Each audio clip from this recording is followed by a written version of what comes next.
Hi, I'm Dr. Mark Pitstick at soulproof.com, sharing information about perinatal evidence with you.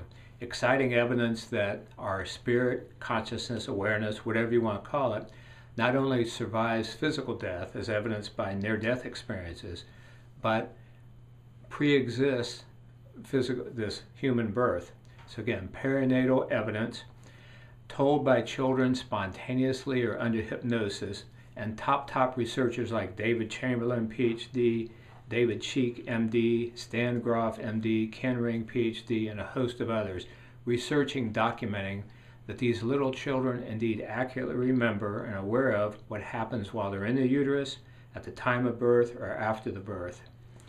Now, this evidence has many implications, and foremost is that each of us has what scientifically is being called a transcendent source of consciousness, or TSC.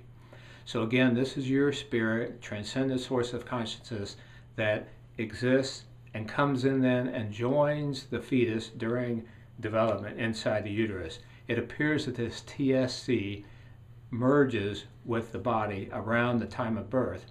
Then there's a second source of consciousness, which is called the brain-based consciousness, or BBC.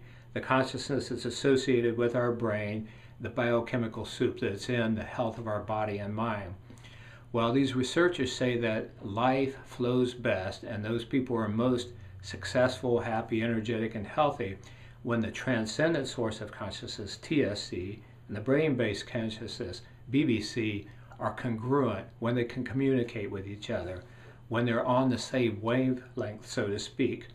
Some of the things we can do to have that marriage between our two sources of consciousness is meditate on a regular basis, optimally care for the body and mind, to care for the child while in utero. Realize that the child can hear, can feel, probably can sense what is even being thought. So be careful when you realize you're pregnant, what you say, think, or do around the child, because those children are sensitive.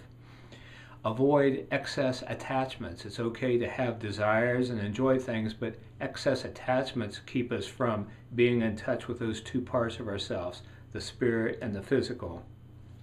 So those are some of the things we can do, again, to be like these little children and get clear and remember not only our physical part, but our spiritual part, that part that was there before we're born and continues on after we die and is available to each one of us now.